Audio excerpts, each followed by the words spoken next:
Hi hello friends, ಲಾಸ್ಯ YouTube ಚಾನಲ್ಗೆ ಸ್ವಾಗತ. ಯಾರ್ಯಾರು ಹೊಸ್ದಾಗಿ ವಿಡಿಯೋ ನೋಡ್ತಾ ಇದ್ದೀರಾ ಅವರು ಸಬ್ಸ್ಕ್ರೈಬ್ ಆಗಿ, ಹಾಗೆ ಲೈಕ್ ಮಾಡಿ, ಹಾಗೆ ಕಮೆಂಟ್ ಬಾಕ್ಸಲ್ಲಿ ಹೇಗಿತ್ತು ಅಂತ ತಿಳಿಸಿ. ಈಗ ನಾನು ಮಾಡ್ತಿರೋದು ಮೆಂತ್ಯ ಪಲಾವು ಕಹಿ ಇಲ್ದಂಗೆ ಹೇಗೆ ಮಾಡೋದು ಅಂತ ನೋಡೋಣ ಬನ್ನಿ. ಇವಾಗ ನಾನು ಮೆಂತ್ಯ ಸೊಪ್ಪು ಸಣ್ಣ ಸಣ್ಣಗೆ ಕಟ್ ಮಾಡಿ ಮಡಿಕೊಂಡಿದ್ದೀನಿ. ಸ್ವಲ್ಪ ಖಾರದ ಪುಡಿ, ಅರಿಶಿನ ಪುಡಿ, ಗರಂ ಮಸಾಲ ಮತ್ತು ಧನಿಯಾ ಪೌಡ್ರು, ಬಟಾಣಿ ಸ್ವಲ್ಪ, ಆಲೂಗೆಡ್ಡೆ, ಶುಂಠಿ ಬೆಳ್ಳುಳ್ಳಿ ಪೇಸ್ಟು, ಸಾಸಿವೆ, ಕರಿಬೇವು, ಕೊತ್ತಂಬರಿ ಸೊಪ್ಪು ಮತ್ತು ಪಲಾವ್ ಸಾಮಾನು ಮತ್ತು ಈರುಳ್ಳಿ, ಮೆಣಸಿನ್ಕಾಯಿ, ಒಂದು ಟೊಮಟೊ. ಇವಾಗ ನಾನು ಒಗ್ಗರಣೆ ಹಾಕ್ತಿದ್ದೀನಿ.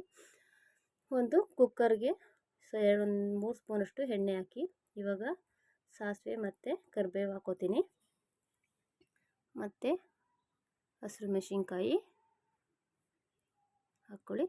ನಾನು ಇಲ್ಲಿ ಪಲಾವ್ ಎಲೆ, ಚಕ್ಕೆ, ಮರಾಠಿ ಮಗ್ಗು, ಏಲಕ್ಕಿಕಾಯಿ ಎಲ್ಲನೂ ಹಾಕ್ಕೊಂಡು ಸ್ವಲ್ಪ ರೋಸ್ಟ್ ಮಾಡ್ಕೊತೀನಿ.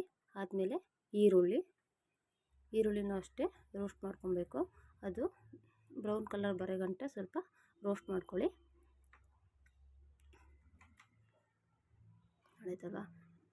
ಈಗ ಮೆಂತ್ಯ ಸೊಪ್ಪು ಕಹಿ ಬರಬಾರ್ದು ಅಂತ ಅಂದರೆ ಮುಂಚೆನೇ ನಾನು ಅದನ್ನು ಸ್ವಲ್ಪ ತೊಳೆದ್ಬಿಟ್ಟು ಓಕೆ ಉಪ್ಪಿನ ಪುಡಿ ಹಾಕಿ ಮಡಗಿದ್ದೆ.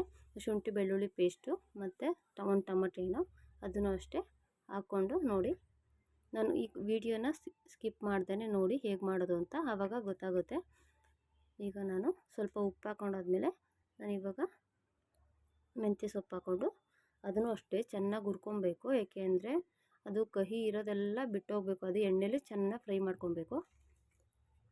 ಮುಂಚೆ ನಾನು ಅದನ್ನು ಉಪ್ಪು ಹಾಕಿ ಸ್ವಲ್ಪ ನೀರು ಹಾಕಿ ನೆನೆ ಹಾಕಿ ಅದು ಕಹಿ ಎಲ್ಲ ಸ್ವಲ್ಪ ಹೋಗಿದೆ. ಆದ್ರೂ ಸ್ವಲ್ಪ ಎಣ್ಣೆ ಆದಮೇಲೆ ಅದ್ರಲ್ಲಿ ಚೆನ್ನಾಗಿ ರೋಸ್ಟ್ ಆದರೆ ಪೂರ ಕಂಪ್ಲೀಟಾಗಿ ಕಹಿ ಎಲ್ಲ ಹೋಗುತ್ತೆ. ಚೆನ್ನಾಗಿ ರೋಸ್ಟ್ ಮಾಡ್ಕೊಳ್ಳಿ. ಅದು ಬೆಂದೋಗಬೇಕು, ಅಲ್ಲಿ ಗಂಟ ರೋಸ್ಟ್ ಮಾಡ್ಕೊಬೇಕು. ನೋಡಿ ಆಗಿದೆ. ಇವಾಗ ನಾನು ಬಟಾಣಿ ಮತ್ತು ಆಲೂಗೆಡ್ಡೆ ಈರುಳ್ಳಿಗೆ ಸೇರಿಸ್ಕೊತಾ ಇದ್ದೀನಿ. ನೋಡಿ ಇದನ್ನು ಅಷ್ಟೇ ಅದು ಎಣ್ಣೆಲೆಲ್ಲ ಇಟ್ಕೊಬೇಕು, ಹಾಗೆ ರೋಸ್ಟ್ ಮಾಡ್ಕೊಳ್ಳಿ ಎಲ್ಲನೂ. ಈಗ ನಾನು ಸ್ವಲ್ಪ ಒಂದು ಅರಿಶಿನ ಪುಡಿ, ಧನಿಯಾ ಪುಡಿ 1 ಸ್ಪೂನು, ಖಾರದ ಪುಡಿ 1 ಸ್ಪೂನು, ಗರಂ ಮಸಾಲ 1 ಸ್ಪೂನಷ್ಟು ಹಾಕ್ಕೊಂಡಿದ್ದೀನಿ.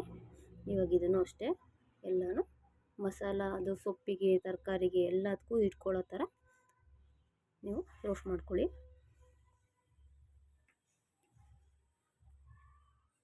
ನೋಡಿ ಈ ಥರ ರೋಸ್ಟ್ ಮಾಡ್ಕೊಳ್ಳಿ. ಬೆಳಿಗ್ಗೆ ತಿಂಡಿಗೆ, ಈ ಲಂಚ್ ಬಾಕ್ಸ್ಗೆ ಎಲ್ಲದಕ್ಕೂ ಚೆನ್ನಾಗಾಗುತ್ತೆ, ಬೇಗನೆ ಆಗುತ್ತೆ. 5 ನಿಮಿಷದೊಳಗಡೆ ಆಗೋಗುತ್ತೆ. ಒಂದ್ಸಲ ಟ್ರೈ ಮಾಡಿ. ನಾನು ಮುಂಚೆನೇ ಬಿಸಿನೀರು ಕಾಯಿಸ್ಕೊಂಡು ಮಾಡಿಕೊಂಡಿದ್ದೆ ಬೇಗ ಆಗಲಿ ಅಂದ್ಬಿಟ್ಟು. ಬಿಸಿನೀರು ನಾನು 2 ಲೋಟ ಅಕ್ಕಿಗೆ 4 ಲೋಟ ನೀರು ಹಾಕ್ಕೊಂಡಿದ್ದೀನಿ. ರುಚಿಗೆ ತಕ್ಕಷ್ಟು ಉಪ್ಪು ಹಾಕ್ಕೊಳ್ಳಿ. ಹಾಕ್ಕೊಂಡು ಮಿಕ್ಸ್ ಮಾಡಿ ನಾನು ಇವಾಗ ಅಕ್ಕಿ ಹಾಕ್ಕೋತಿದ್ದೀನಿ. ಅಕ್ಕಿನ ನೀಟಾಗಿ ತೊಳೆದ್ಬಿಟ್ಟು ಹಾಕ್ಕೋತಿದ್ದೀನಿ. ಈಗ ನಾನು ವಿಷೆಲ್ಲ ಹಾಕಿದ್ದೀನಿ. ಒಂದು ಕೂಗಿಸ್ದೆ ನಾನು, ಸಾಕು. ಒಂದು ಕೂಗಿಸ್ಬಿಟ್ಟು ಮುಚ್ಚಳ ಏನೂ ಎತ್ತಕ್ಕೆ ಹೋಗ್ಬಿಡಿ. ಫುಲ್ ವಿಷಲೆಲ್ಲ ಹೋದ್ಮೇಲೆ ಹತ್ತಿ ಲಾಸ್ಟಲ್ಲಿ ನಾನು ಕೊತ್ತಂಬರಿ ಸೊಪ್ಪು ಹಾಕ್ಬಿಟ್ಟು ತಿರುಗಿಬಿಟ್ಟು ಹಾಕ್ತಿದ್ದೀನಿ. ನೋಡಿ ಹೇಗೆ ಬಂದಿದೆ ಅಂತ, ತುಂಬ ಚೆನ್ನಾಗಿ ಬಂದಿದೆ. ಅದ್ರ ಮೇಲೆ ಸ್ವಲ್ಪ ತುಪ್ಪ ಹಾಕ್ಕೊಂಡು ತಿಂತಾಯಿದ್ರೆ ಸೂಪರಾಗಿರುತ್ತೆ. ಒಂದು ಸಲ ಮನೇಲಿ ಟ್ರೈ ಮಾಡಿ. ಮುಚ್ಚಳ ಹಾಕಿದ್ದೆ ನೋಡಿ, ತಿರುಗಿದ್ದೀನಿ. ನೋಡಿ ಸಕ್ಕತ್ತಾಗಿ ಬಂದಿದೆ. ನೀವು ಒಂದ್ಸಲ ಮನೇಲಿ ಒಂದ್ಸಲ ಟ್ರೈ ಮಾಡಿ ಹೇಗಿತ್ತು ಅಂತ ಕಮೆಂಟ್ ಬಾಕ್ಸಲ್ಲಿ ತಿಳಿಸಿ. ನೋಡಿ 5 ನಿಮಿಷದೊಳಗಡೆ ಆಗಿಬಿಡುತ್ತೆ ಬೇಕಾದರೆ. ನೋಡಿ ಫೈನಲಾಗಿ ಈ ಥರ ಬಂದಿದೆ. ನೋಡಿ ತುಪ್ಪ ಹಾಕ್ಕೊಂಡು ತಿನ್ನಿ, ಮಸ್ತಾಗಿರುತ್ತೆ. ಖಾರ ಬೇಕು ಅಂದರೆ ಚಟ್ನಿನ ಸೋದ ಮೊಸರು ಗೊಜ್ಜುನ ಮಾಡ್ಕೊಬೋದು. Thank you for watching.